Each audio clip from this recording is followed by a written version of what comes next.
If you've watched my channel for a while, you may already know that some of my most important books for my overall mental health and well-being are my Hibino, my Hobonichi Weeks, and my Traveler's Notebooks. But the notebooks that actually have the biggest impact on my day-to-day life, specifically when it comes to thinking and work, are actually much larger in size, much messier, and honestly don't really make it onto my YouTube channel, mostly because the contents are confidential and I can't really share it. But as I was wrapping up my workday today, I thought this notebook is so essential to my overall thinking and the way that I work that I thought even if I have to blur out pretty much everything in this book, I would still like to share it with you today. So that is what we are going to talk about today. The most important notebooks that help me think and do my work that aren't planners or journals. This is the amazing community journal that Sai from the Analog Diaries put together, and it has been making its rounds to other creators in the community. And the last person who had this was Bucky, and they very kindly offered to pass it along to me when we met up at a local pen meetup a couple of months ago. And I have to say, after flipping through the other pages that the other creators added to it, and I won't share that because I want to let them share that on their channels, I got really intimidated, and the perfectionist inner critic in me started to overthink it, and it took me a really long time to finally just say, done is better than perfect. So in terms of the cover, I will share, I did add a stamp. So I added this little stamp over here. And I think that is all that I added to the cover because I wanted to, honestly, I think I was a little intimidated. So yeah, I did add a little stamp. As for my page, we are allowed to take up to 4 pages, but I decided to just stick with the 2. So I wrote just a very kind of boring spread compared to the rest of the amazing creative spreads in this journal. But essentially, I decided to kind of treat it the way that I do my Hobonichi Weeks. So I printed a few photos that I felt kind of represented me. I wrote this in my Pilot Custom A23 with my favorite Tsukushi Pilot Ear Shizuku ink. That is my entry. I added some stickers, and I also added a sticker here. This is a scan of my Pilot Custom A23. That's actually a scan of this drawing that I did and painted with fountain pen ink. I'm going to pass this along to the next person, who is Adelia Francis. And I can't wait to see how the rest of the pages evolve over time. I am going to link all of the videos that I can find so far on this community journal in my description if you want to check out the other creators who have already contributed to this journal, just in case you're curious about the other pages. But yeah, I'm just so grateful for having been able to take part in this. And Sai, thank you so much for putting this together. Bucky, thank you so much for passing this along to me. And I'm so sorry that it took me a little while longer to get it to the next person, but promise I will mail this in the next week of filming this video. So let's talk about this beautiful B5 sized Sterling ink booklet. In case you are unfamiliar with the B5 size, I will share the dimensions in the description or in the video, but I have a few comparisons that might help put this into context. So this is my Hibino. The cover is obviously bigger than the A6 size, but you can see here that it's much taller and wider than the A6 A6 size book. This is how it compares to the Hobonichi Weeks.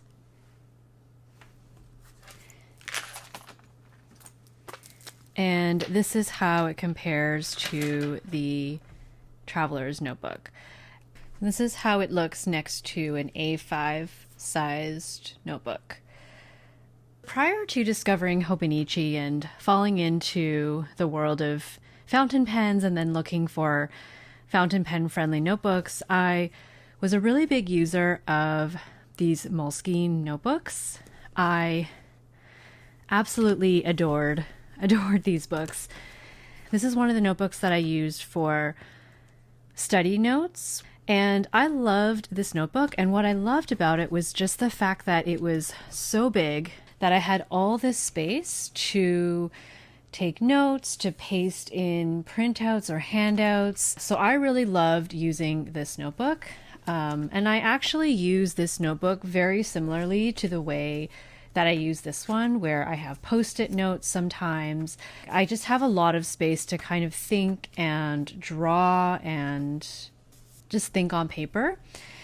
And so when I saw that Sterling Ink released this, I really wanted to try this size. And instead of getting the common planner, which I thought might be overkill for my needs, I decided to try these little booklets. And these booklets have 64 pages. And what I love about them is the fact that they have, I think this is 4 millimeters squares. Because it's a relatively small grid, it means that I can fit so much on one page, which for my ADHD brain, this is heaven. The way my brain works is I love to fit as much as possible on one page when I'm thinking, because it just allows me to kind of reference and look at things, and I just feel like I retain things better when I can see more on a page, which I think is why sometimes I find taking notes on the computer difficult, because you're sort of limited to that screen, and when you want to maybe look somewhere else, you have to switch to a different tab or you have to scroll a lot. Whereas here, I just find flipping through pages is so much easier for me. And I talked about this a little bit last week with Laura, in that once I have something in a certain place, I can remember that it's there, and then I can easily flip to it to find it. So it's almost like once I put something in a certain place, I kind of need it to stay there so I can go back to retrieve it. And it's not to say that I don't do things digitally. I've definitely had jobs before where you have to do all of your work using the company's cloud. So any notes you take or anything that you do, you really have to make sure that it is all stored in that cloud. This is something that I use to really help me think. The downside is once a project is done, then I have to destroy all of the information. So as beautiful as these notebooks are, they're not notebooks that I keep around just by the nature of the work that I do. And so that's why I think I really love these booklets, because they're small enough that I can maybe just contain 1 or 2 projects in here. They allow me to think a lot on paper, and then I don't feel so bad when I have to shred them. I'm sure I could find less expensive B5 size notebooks. I'm pretty sure Muji even has that size. But I love this because of these grids, and I am still looking for other options of B5 size notebooks that aren't too thick, that has a small grid and is fountain pen friendly paper. If you know of any other brands, please let me know. But for now, this seems to be one of the only options. So why do I find this bigger paper size better? Well, first of all, it gives me room to spread out. A little bit of context. I am a UX researcher and a registered psychotherapist. I do have separate notebooks for both of those roles. So I have a smaller notebook that's an A6 size at the moment. Doesn't really matter the size. in that case, I'm really just kind of using up notebooks, but I have an A6 size notebook that I take with me to client sessions, therapy sessions, and I take notes in that. That gets locked away, and I make sure all of my notes are stored in a secure digital location. Then I shred that book, and then I just move into a new one. For my UX research work, I find that it's much more helpful for me to have a much larger space for me to think, especially when I'm running research studies. So I use this notebook to take meeting notes with clients if I'm, planning the project. I create research outlines on here. I draw diagrams. I do affinity mapping. I connect ideas. Sometimes I take post-it notes when I'm in the middle of running research, and I will put like different thoughts on different sticky notes so that I can kind of move them around and prioritize them. So very similar to some of the videos I've done in the past where I've put things on sticky notes to reorganize them. I will kind of use this as my canvas to organize things and keep them once I've done that work. I also take notes from interviews. Sometimes if it's a project that's very complex and there's a lot of terminology or there's a lot of things that I need to constantly refer to, I will even sometimes make like a little tip-in and have like a little glossary that I can always refer to. I will do a quick flip through, but the majority of this is going to be blurred because it's confidential information. In the front, I have a bunch of sticky notes here that I can kind of reference when I need to. And then this is basically how I use it. So I guess I'll just kind of take you through the life cycle of this research study that I've been on. So this page is all about notes in the briefing or the onboarding. So just getting details from the team on the purpose of the work that we are doing. Here is when I start going through documents that share more context about the project that I'm about to do research in. So this is really helpful because I know that I can always go back to this to remind me of what we're trying to accomplish with the project. I start adding post-it notes on questions that come up for me as I'm reviewing the papers that I want to make sure that I ask the team. I have some meeting notes when we've started the project. I have more meeting notes, and then I added little star stickers on some notes that I took during the meeting that I really want to remember for next time.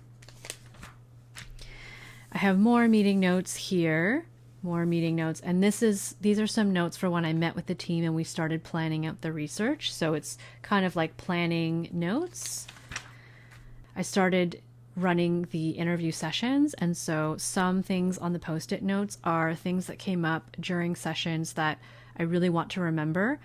And then I just have some other notes in boxes around things that I really want to remember. Like, for example, there are some questions that came up as I started running the interviews that I realized I would want to continue asking in subsequent interviews. So it's just nice to have a space here to kind of keep track of all of those things.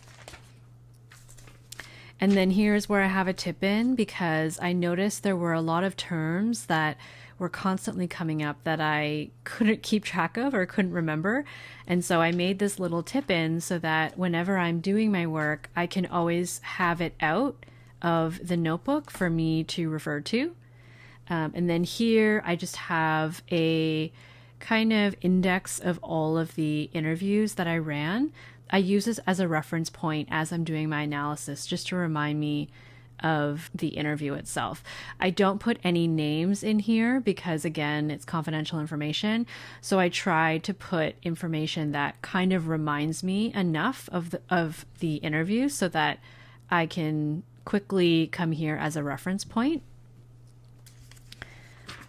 Here I've started drawing flow diagrams. So in this work that I was doing, I was trying to identify workflows, and so I start drawing these things out as I'm taking in the interviews. More post-it notes, more diagrams. These are some notes with one of my colleagues. And then I have some pages dedicated to like brain dumping.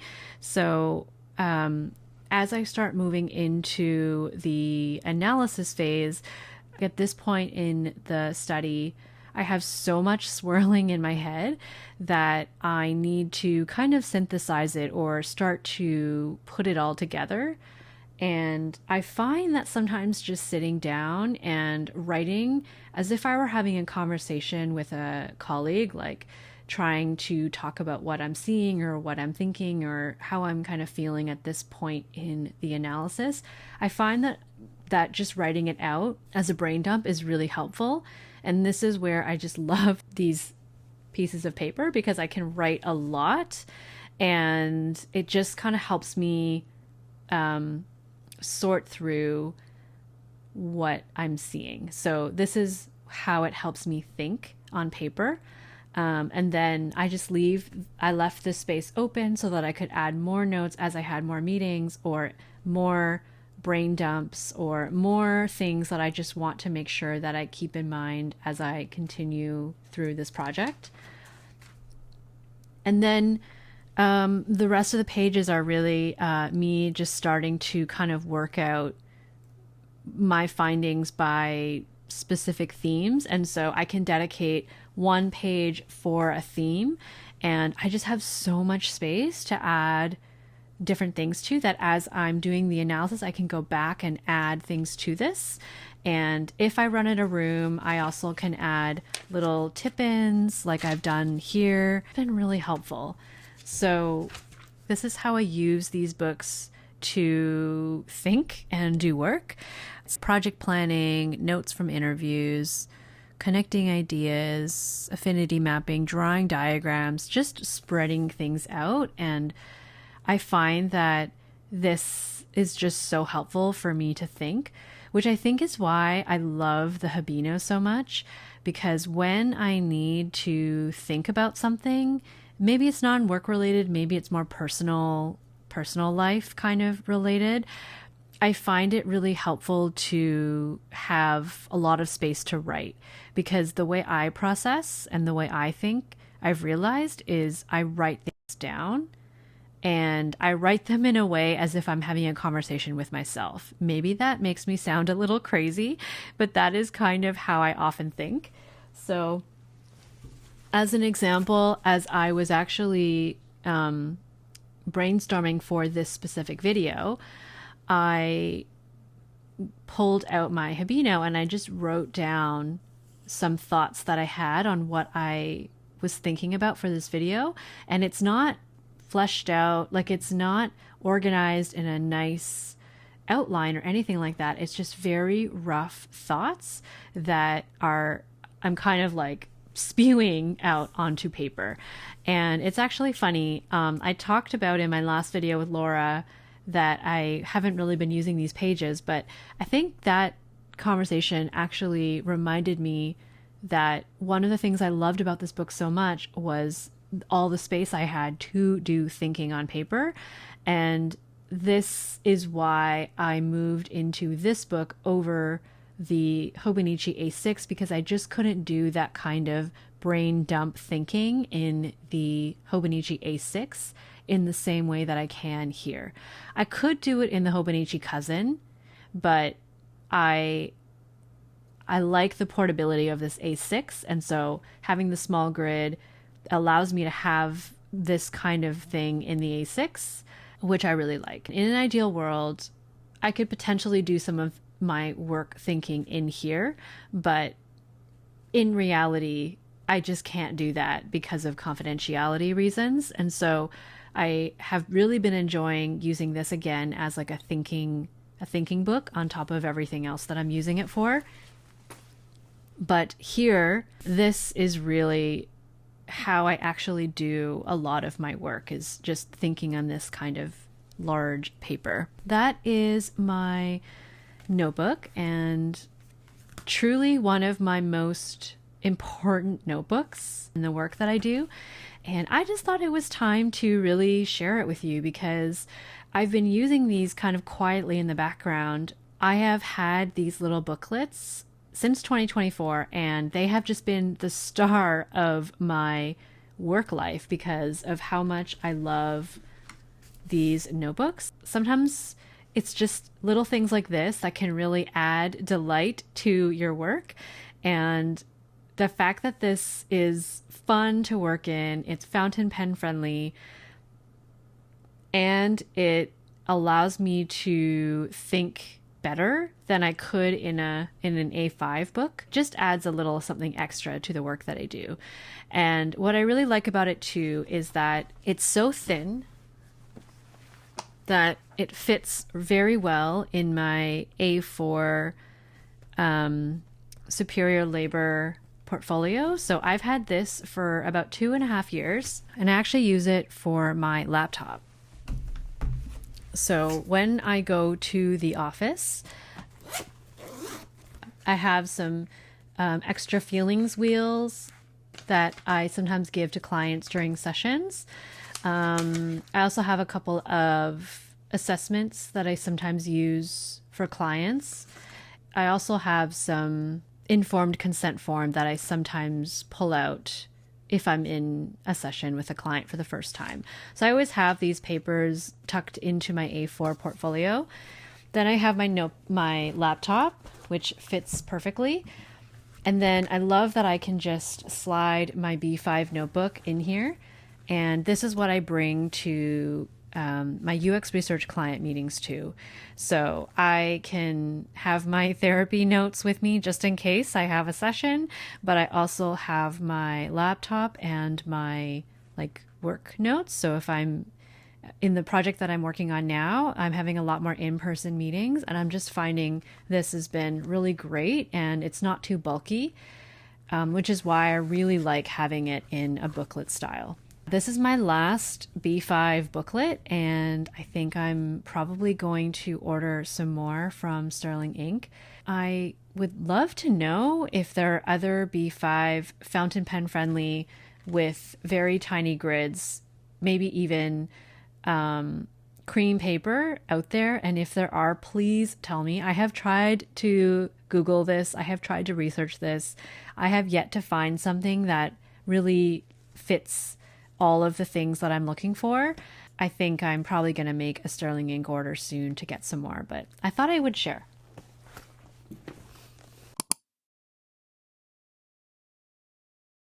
Okay, the next thing is an A4 Paper Republic low portfolio that I bought with my own money. I've actually shared this quite a few times in my Patreon exclusive videos, but this is the first time that I'm sharing it on my YouTube channel.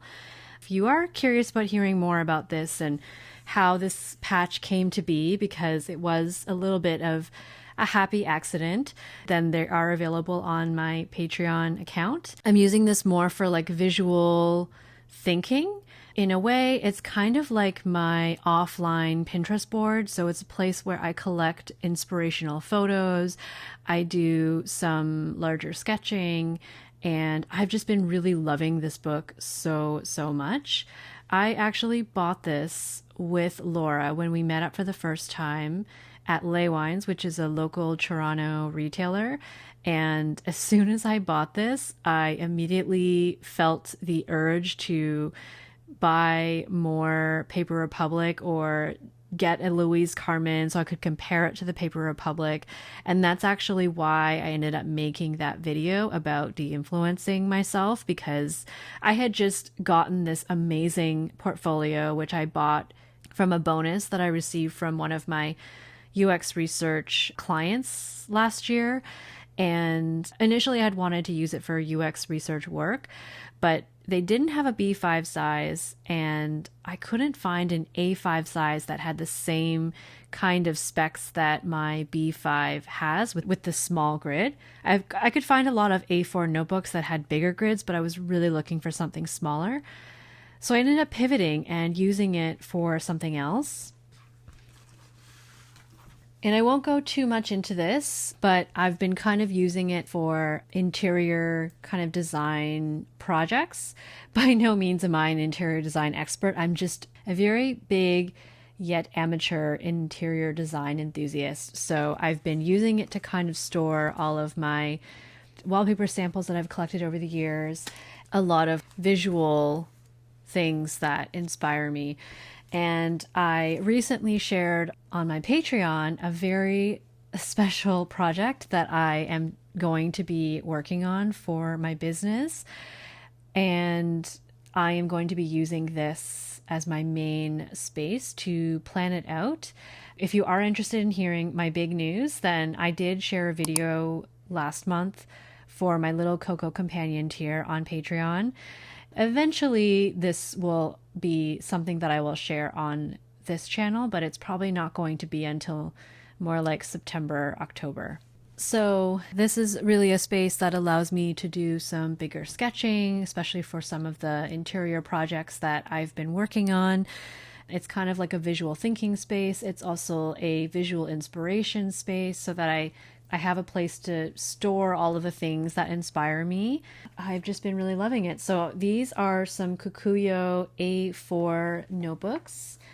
It does have the bigger grid, and I definitely could try using this for work, but honestly, this grid is just so perfect for me. I could see a world where I do everything in these A4, and I may switch over at some point, but I do really love like this B5 size. It's just a little bit smaller and a little easier to have open in client meetings. And in the back here, I'm not sure if I'm going to keep this notebook in here, but how I've set this one up is more for larger references when it comes to like therapy concepts that I may share in sessions. If there's something that I've recently studied and have put it together for a client, I can document it in here so I can just reference it more easily for future clients. That's kind of my thinking with this book, kind of like I guess like a therapy interventions reference book. I'm not sure if these two will stay in the same portfolio, but that's kind of how I've arranged it. It's just a place that's meant to be very inspirational, which is why I'm not sure if this fits in here. For the type of stuff that I want to put in here, it doesn't really fit in my smaller books. These are from magazines and other things that I've come across. I would have to scan them, shrink them, and force them to fit in a smaller notebook, and that just feels like way too much work. So this has been really great for me, and sometimes I just love to flip through this book for some inspiration, and especially as I start moving forward with some of these projects that I'm working on in the back end. So that is my A4 Paper Republic portfolio. Welcome to the channel. I guess, like I said, I've never shared this. And also, please note this adorable little charm that Laura gave me when we first met, because she knew that I was thinking about getting a Paper Republic, and she said, if you do get one, I wanted you to have a charm for it. So this will forever live on my cover. These are my two notebooks that help me think. This one really helps me think when it comes to my UX research work, when I'm working on a project and I'm working through all the different phases. As a researcher, this is what I use. I used to use things like Notion or text files, Google Docs, and I certainly use those as well. But when it comes to actually doing the thinking, this is what works for me. Back when we were in offices, we used to use meeting rooms to do a lot of our thinking collaboratively on walls. And I miss those days a little bit, but that's not really typical anymore. And so if I'm going to be doing a lot of thinking remotely, I find it easier to use something like this to kind of help me. And then even if I do have collaborative virtual meetings where we're working on a virtual board like FigJam or Miro, then I have the option to take photos of drawings that I've done, or I can translate the thinking that I've done onto sticky notes and onto the board and work that way as well. So this doesn't slow me down. I find that this actually helps me be more effective when I'm in team meetings. And this is something that kind of helps me stay on track with some of my other projects and also acts as an inspiration board because I like having it offline in a way. I find Pinterest to be actually quite overwhelming in a sense that it's just endless scrolling of photos, and there's also so many ads on it now that I just don't like being on Pinterest. So I've been gravitating more towards magazines. I used to have a subscription to a few magazines, and I just find that constantly flipping through them, even if I've flipped through them before, I'll just grab my old magazines, and sometimes I'll just see a photo in a new light. I even sometimes just take those sample magazines that you can get for free at paint stores or flyers that come in through the mail. I've ordered wallpaper before from certain companies, and sometimes they will send me catalogs in the mail, and I will flip through those often and get a lot of inspiration from those photos. And so I've just been finding having a bigger space has been much more effective at helping me kind of consolidate a lot of those things. If I could categorize or summarize the books, I would say my journals help me reflect and kind of build self-awareness and aid my mental health and well-being. My planner helps me organize my days and sometimes organize my thoughts. And then these notebooks really help me think, especially this one when it comes to my consulting work. And then this one helps me stay on track when I'm doing certain projects. And I do think that the notebook size matters. Maybe it doesn't matter to everybody, but for me, I find these bigger sizes are essential for me when it comes to thinking. And I know that it's not just a passing trend, because this book is from well before I ever had a YouTube channel. And I don't have all of my workbooks because some of them have been destroyed. But given that I use this one for school, I obviously can keep it. I've always found this size to be really great for work. And so I think it's about the same size. I guess it's not exactly. I guess the Moleskine one is a little bit wider and then a little bit shorter. So that's interesting. I guess they're not the same size. I hope you enjoyed this little glimpse into some of the most important books that help me think that I don't usually share on my channel. Let me know if you have any questions. I'm curious, do you have a notebook like this that you use for work that's not particularly aesthetically pleasing, that's very messy, but really helps you do your work? I'm curious. Or are you someone who has completely gone digital and you can do all of this on your computer? My partner, for example, is completely paperless. He does all of his thinking and all of his work digitally, and I get that because I went through a phase where I would type my thoughts in like an empty Word document. I just prefer paper because I can flip through things, and I just find it easier when I'm working on a project to just have everything at my fingertips as opposed to trying to sort through a bunch of tabs and feeling a little bit lost on my computer screen. And anything that can get me not looking at screens for a little while longer is a good thing for me. That is everything that I wanted to talk about today. If you're still here, thank you so much for spending this time with me. I hope you're doing well, and I will see you soon in the next video.